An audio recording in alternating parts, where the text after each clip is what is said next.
semua, jumpa lagi di channel CJ Auto. Hari ini kita akan mereview Innova Zenix Hybrid tipe V Modelista tahun 2025.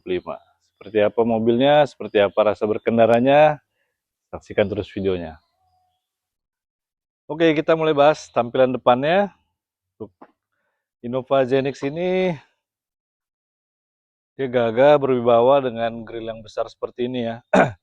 Untuk lampu, di sini ada 3 lampu LED. 2 lampu dekat, 1 lampu jauh.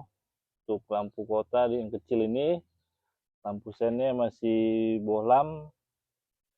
Dan karena ini yang tipe Modelista, maka ada tambahan body kit di depannya, tentu saja dari Modelista. Untuk di bagian depan yang tipe V belum ada kamera, hanya ada sensor-sensor, ada 2 sensor di bagian depan. Sekarang kita lihat untuk bagian sampingnya. Untuk ban, dia menggunakan profil 215/60 ring 17. Yang depan tentu saja sudah cakram. Bagian bawah juga ada tambahan spoiler dari Modelista ya. Nah, tipe hybrid, yang di sini tulisan hybrid. Untuk spion baru ada sign LED saja, tidak ada kamera. Untuk ban belakang juga menggunakan profil yang sama dan tentu saja sudah cakram. Body kitnya dari depan sampai belakang full. Untuk list di kaca tidak ada list chrome ya, di sini berwarna hitam semua. Untuk perpaduan seperti ini manis juga gitu ya, minimalis. Apalagi kalau warna bodinya putih seperti ini, bodi putih, list-listnya hitam. Tidak terlalu banyak krom-kroman ya. Di bagian belakang dimulai dari antena sudah menggunakan model shark fin. Di sini ada spoiler dan juga ada lampu rem tambahan. Kaca tentu saja dari rear defogger. Dan di sini ada 1 buah kamera parkir yang menurut saya resolusinya kurang ya. Terus untuk body kit ada dari Modelista, bagasi yang tipe V masih manual, belum power backdoor. Untuk penamaan di Innova Zenix ini emblem-emblem seperti ini, kalau saya bilang agak sedikit kebanyakan ya. Di sini tulisan Kijang, di sini ada Innova, di sini ada Zenix, di sini ada V, di sini ada hybrid, di sini ada Rotera. Itu anti karat ya. Tapi untuk lampu rem dan lampu kota sudah LED. Untuk lampu mundur, lampu sen masih berupa bohlam.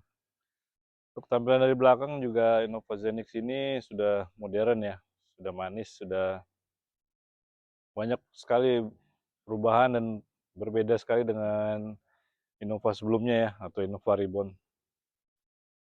Sekarang kita lihat di bagian mesinnya. Tadi pas buka mesin ini lumayan rasanya berat juga ya, harus agak effort bukanya. Oke, mesinnya 2000 cc, bensin 4 silinder, ditambahkan dengan motor listrik. Untuk tenaga gabungan antara mesin dan motor listrik itu data yang didapat 186 PS. Untuk torsi gabungannya itu Toyota sendiri belum menginformasikan angkanya berapa. Untuk yang Zenix ini sudah berpenggerak depan dan transmisinya CVT. Jadi memang pengoperasiannya lebih halus, lebih enak, lebih nyaman, dan tentu saja jauh lebih irit bahan bakar. Untuk posisi mesinnya sendiri dia agak ke bawah ya, lebih rendah di sini. Jadi lihat mesinnya agak sedikit kosong.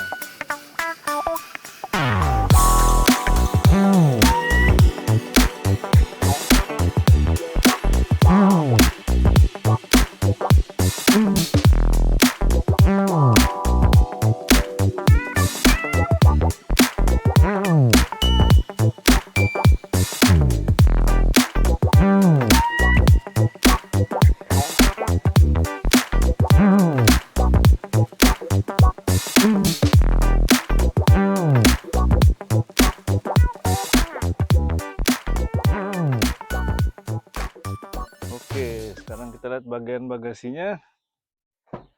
Ini tipe V, mobil setengah miliar, bagasinya belum elektrik ya. Oke, ini yang mobil unit ini udah karpetnya dan joknya udah diganti oleh pemiliknya menggunakan bahan kulit sintetis. Oke, untuk bagasi, ruang bagasi dengan posisi jok berdiri, semua tiga-tiganya berdiri. Itu volumenya seperti ini. Lumayan ya untuk bawa koper-koper sedang, atau mungkin ada satu bawa koper besar masih bisa muat. Untuk di bawah sini juga masih ada penyimpanan. Ban serep di bawah sini ngambilnya. Penyimpanan di sini, dan di belakang sini juga ada kunci-kunci dan dongkrak.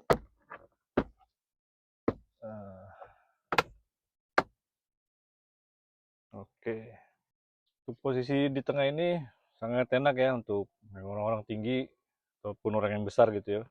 Ruang kakinya lega, ruang kepala juga lumayan. Posisi duduk saya ini di yang posisi cukup nyaman lah ya. Masih ada ruang kaki yang lega, di bawah juga lega. Untuk kepala juga masih ada 5 jari. Di sini tentu saja udah ada panoramic sunroof. Di tengah ini ada pengaturan lampu kabin. Ada juga untuk pengaturan speed AC, dan ada 2 buah charger tipe C di sini. Ini untuk yang jok ini udah diganti ya dengan bahan sintetis. Untuk di pintu ada satu buat tempat botol, dan ada beberapa lagi yang bisa naruh barang. Panel-panel di pintu masih plastik, masih keras ya. Tampilannya juga sangat biasa gitu ya, plastiknya nggak terlalu menunjukkan kesan yang mewah. Masuk ke bagian belakangnya juga cukup mudah ya, tinggal tarik dan geser, kita naik, set, digeser lagi. Gimana mau mundur ini? Mau gini? Oke, posisi di belakang ya masih cukup lumayan lah ya untuk orang dewasa. Ini yang kursi baris depannya bisa di maju mundurin lagi nih. Kalau dimajuin sedikit agak-agak ada lebih ruang untuk yang di belakang, tapi posisi duduk seperti ini, paha juga nggak tersangga, tapi paling nggak kakinya tuh nggak terlalu ngelipet ya, kayak misalnya naik di Nova Reborn. Posisi seperti ini, posisi duduknya masih nyaman ya untuk yang di baris ketiga.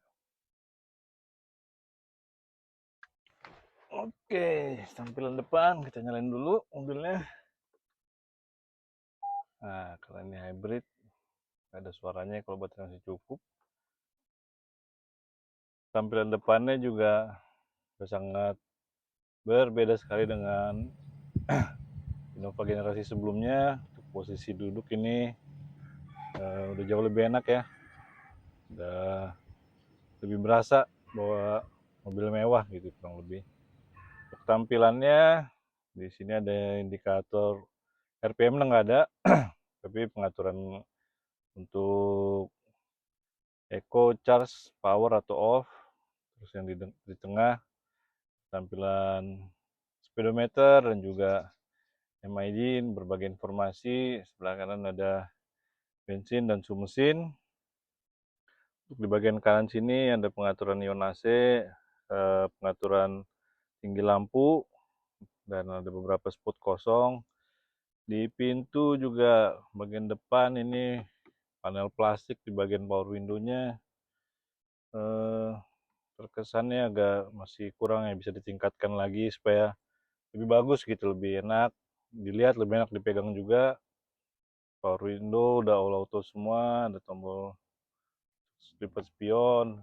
Panel di pintu juga ini masih banyak panel yang keras. Untuk setir yang tipe V ini, sebelah kiri ada tombol volume, dan untuk ngatur menu, tombol telepon. Belum ada cruise control. Untuk lampu sudah auto. Untuk AC masih single zone, transmisi posisinya seperti ini, parkir tentu saja sudah elektrik, ada drive mode,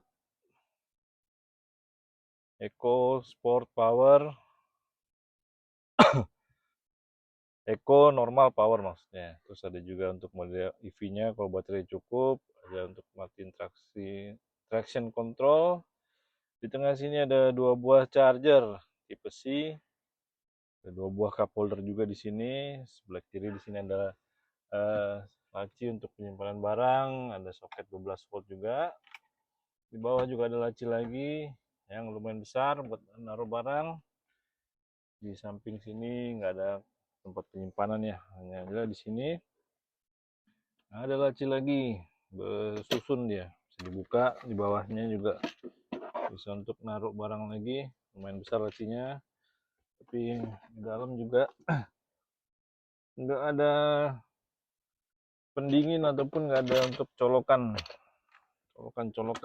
seperti itu.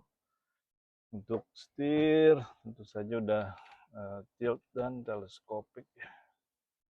Oke, untuk pengaturan di atas ada lampu-lampu, lampunya juga belum LED ya seperti tren mobil-mobil masa kini. Untuk tombol sunroof di sini, untuk spion udah dapat vanity mirror di penumpang dan di supir. Nah, ini mesin bensinnya baru nyala. Ada cup holder di depan AC ini. Tapi juga di sebelah sini ada cup holder.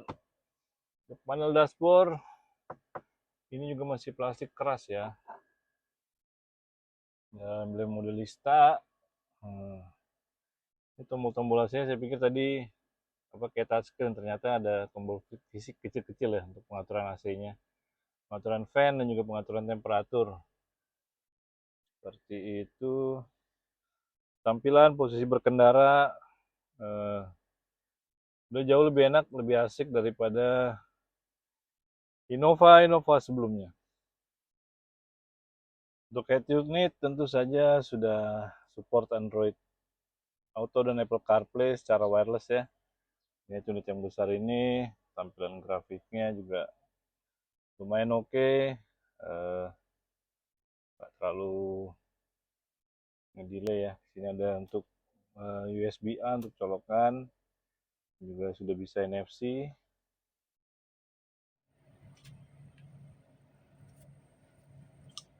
Tampilan MID-nya seperti ini, ada informasi baterai, informasi beberapa pengaturan juga bisa dari sini.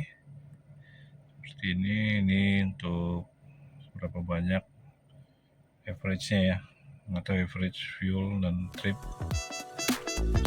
Seperti itu.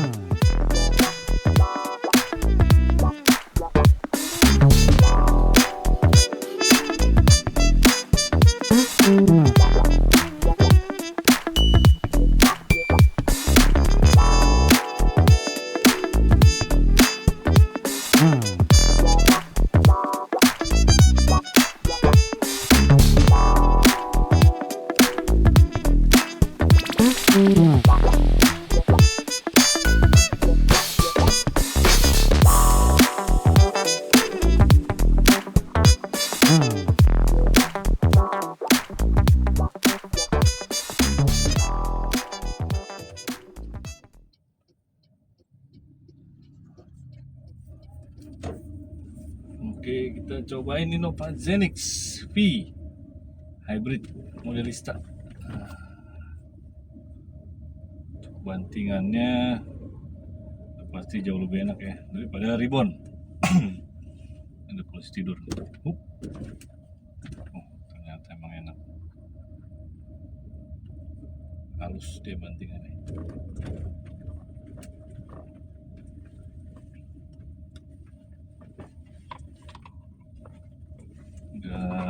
Bantingannya terasa mewah. Kabinnya juga lewat jalan rusak, belum ada bunyi sih, kreot kinyet gitu.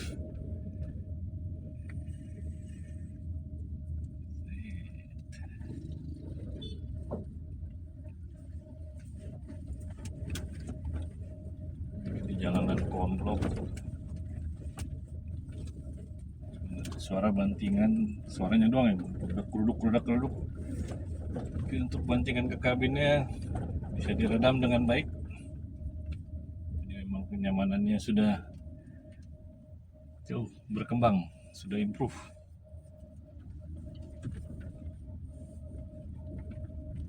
Nah, ini masih di jalan bergelombang. Enak ya untuk di jalan-jalan seperti ini.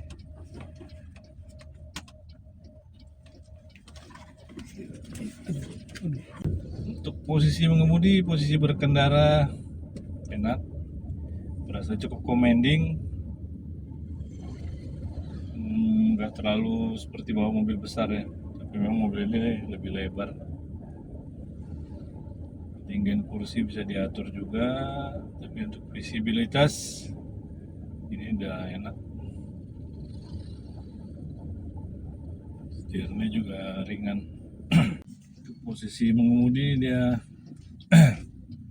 udah ergonomis ya, enak, posisi duduknya pas, bisa diatur karena setirnya tilt dan teleskopik. Untuk kursi juga joknya enak, bahannya juga nggak terlalu keras.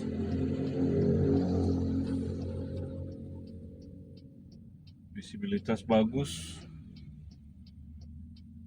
Oke, sekarang kita tes di tol. Seperti apa rasanya kalau di tol?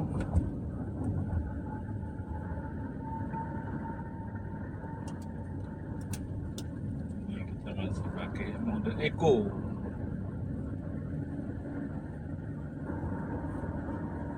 Untuk Eco tenaganya lumayan.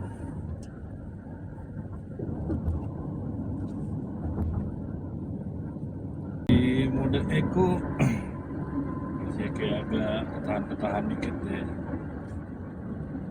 Kita ganti ke mode normal, tampilannya juga berubah dari hijau ke biru. Nah, lebih enteng lagi.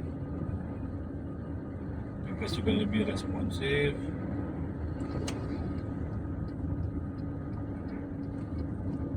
Enak juga tarikannya nih untuk slip. Oke, kebetulan kita memasuki hujan di jalan tol. Untuk kedapan kabin lumayan, cuman suara hujan dari kaca depan ini namun dari sini agak lumayan masukin nyaring. Dari samping-samping tidak terlalu. Oke, untuk impresi berkendaranya enak. Nova Zenith ini menyenangkan ya. Betul. Aman, bantingan di tol juga, oke, jalan bergelombang. Kalau lari atau gimana.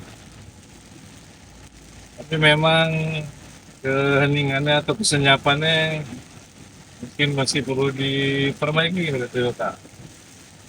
Ini cuaca lagi keras banget ini. Suara hujannya dari kaca, dari tanduk. Overall cukup menyenangkan bawa Nova Zenith ini.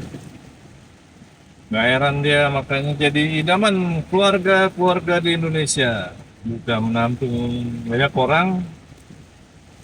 Dan tinggalnya nyaman, tenaganya oke, tampilannya juga oke. Seru bawa mobil asik. Kalau memang beberapa fitur mungkin supaya dari Toyota agak lebih royal gitu yang ngasih fiturnya, sama material di interior. Oke guys, sekian review dari saya hari ini. Terima kasih sudah menyaksikan. Jangan lupa untuk klik like dan subscribe video ini, bagikan juga teman-teman Anda semua. Terima kasih, sampai jumpa lagi di video berikutnya. Bye bye.